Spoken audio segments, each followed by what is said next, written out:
Yo, what's up everyone? Welcome to another video, and in this video I'm going to show you how to create a Drake type beat using a sample which is inspired by one of Drake's favorite producers, Us, who is a Swiss producer. And I think what's typically about those beats is they sound very empty, so they don't contain a lot of layers, and it's all about the bounce and the groove of the drums, and then just adding a very simple sample. And in this case I'm going to use the new FL Studio stem splitter to separate a track. So if you're interested in how to flip a soul sample and create a relatively simple beat, make sure to watch the whole video. So let's get started. So I found this sample from Sound of Blackness, which is called Black Butterfly. And I think it's perfect when it comes to sampling. And I can't show you it because of copyright reasons, but I think the hook of this sample is perfect. So then of course, somehow download it and then drag it into your DAW. So the next step is to just pick the slices from the sample you like. So you can use the slice tool and you could just chop the sample within the playlist. So this is the main sample which I picked, and I pitched it up 600 cents.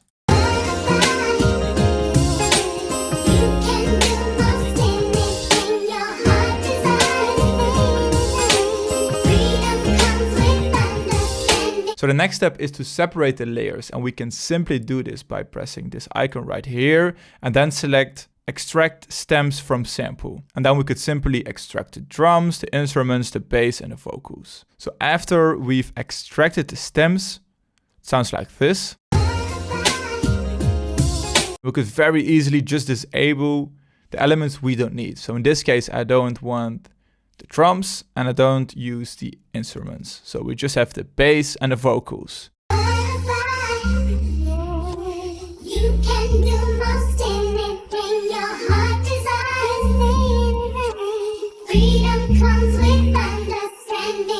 And while listening to the sample, I directly noticed we could use this bass for the 808. So a simple way how to extract the bass notes from a sample is by just clicking on the sample, opening it up, right mouse button, and then select Edit in Audio Editor.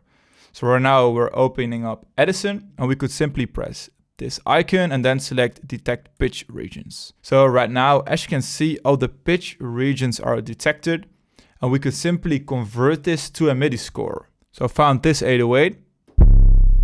We simply select this 808, open up Edison again, and then select Tools, and then select Convert to Score and Drums to Piano Roll. And then we could remove those ones. So as you can see, this is the main rhythm for a bass line. So a very easy way how to extract a bass line, and later on I'm going to use this element in the beat. And it's also very useful to figure out the key in which the sample is. So I've pitched up the sample 600 cents or 6 semitones, and as you can see right now, it fits the scale of F minor perfectly. So if you don't know in which key it is, just extract one of the elements and make sure it fits one of the scales. So this is a very easy trick if you're not into music theory. So the next step is to process the vocals and even make some more chops to make it more interesting. So when chopping the sample, I've made sure it sounds like a full loop. So I had to adjust some of the sections. So right now it sounds like this.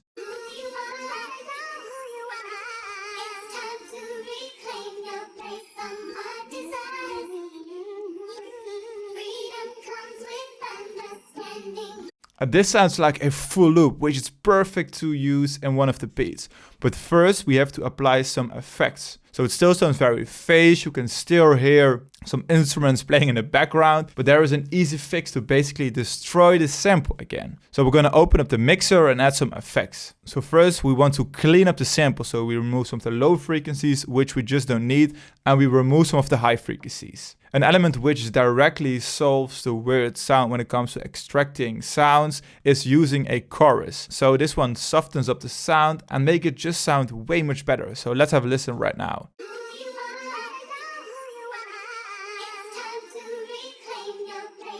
So it sounds way much better, and because the sample sounds very phased, we use a flanger. So that's basically an effect to hide the phasing sound within the sample. So in this case I'm using another effect from Arturia, which is the flanger BL20, which I think is a vintage flanger. So adding just some more chorus-like sound. Then we're adding some compression to reduce the peaks from the sample. Then we're adding this free plugin, which is, by the way, the sauce when it comes to creating those beats. It's using the Sematics origin, which basically resamples the signal, and then you can easily downgrade the sample rate. So right now I've set it to around 15,000 Hertz. So we're removing some of the high frequencies. Then we're adding some reverb, and I've used the retro color 20. So I'm just adding some space. Then I'm adding a little bit of kickstart, so some sidechaining to add some more bounce to the sample. And then I'm using GoFuzz, which is an AI EQ to balance the sound. So in the end, it sounds like this.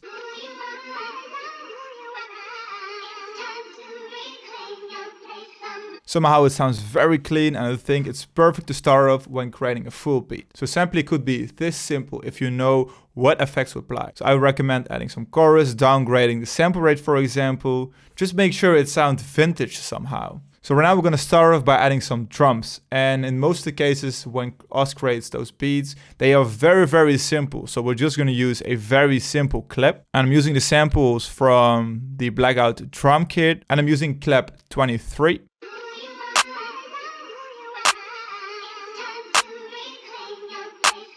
Very, very, very simple. Then I'm adding a hi-hat 30. And I've pitched the sample to D sharp and then play around with the velocity. So this loop on itself sounds like this, very, very bouncy.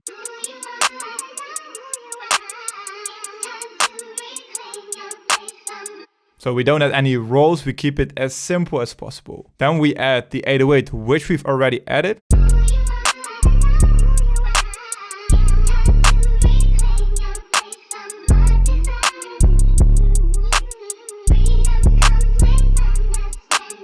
So the next element which we're going to use is a kick, so I'm using kick 5. And in most of the cases it's playing along with the 808 to add some more groove and power to the low frequencies. So let's have a listen.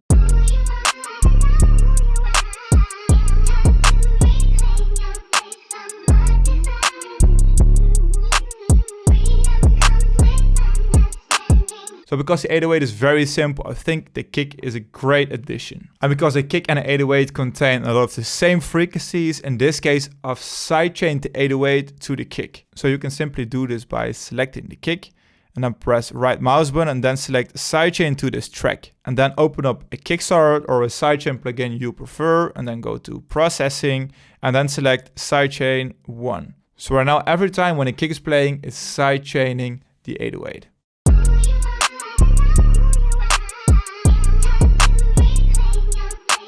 An easy mixing trick, and this one makes a huge difference in the end. And then the final drum element is adding a very generic open head.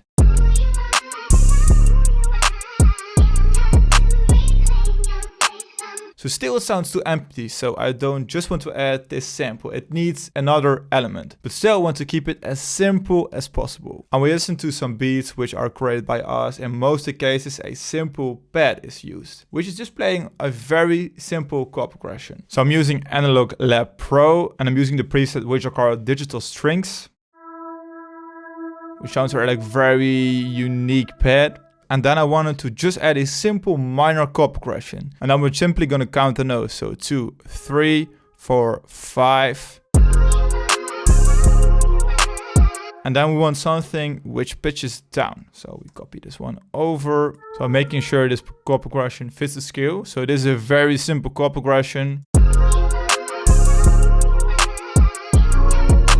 That's it.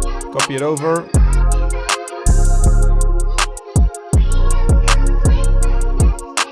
So now we don't have to add any more elements. This is it. Because when you listen to, for example, beats from Oz and Drake, they in most of the cases sound very, very empty. And there is a lot of room for the rapper. So you don't want to overcomplicate your beats. Just keep it as simple as possible. Simplicity is key. So now I'm going to show you the arrangement. So this is it. I've just added some automation and made sure I'm switching up the elements to keep it as simple as possible. So now let me explain how to arrange a beat and still keep it as simple as possible. So first we're just starting off with the chord and the 808. So this is our main 808.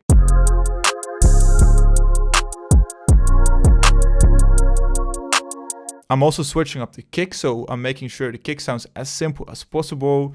I'm just creating an introduction for this beat. From bar 8 to bar 16, I'm creating kind of a bridge or verse. So right here, I'm removing the kick and I'm simplifying the 808. So we're creating more room for the vocals.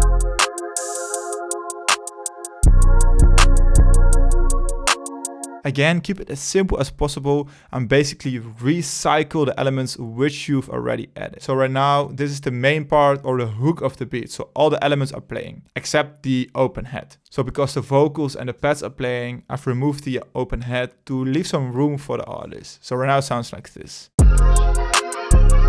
Main part of the beat. And then right here, I'm kind of announcing another transition by removing the 808 and shortening up the chord progression. So let's have a listen.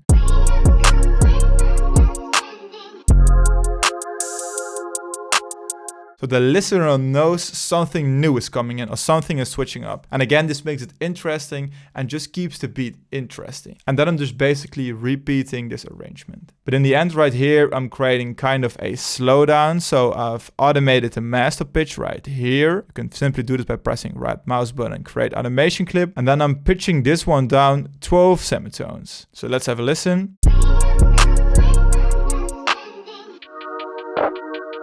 Very easy trick to create something new, add something new to the beat.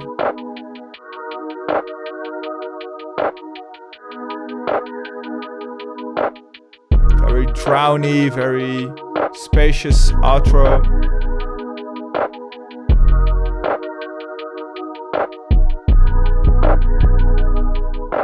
So I'm removing some of the high frequencies of some of the drums just to keep it a little bit more interesting. And I'm increasing the reverb on the head, for example, just to add some more room and ambience to the outro. And a lot of you guys ask me how I master my beat.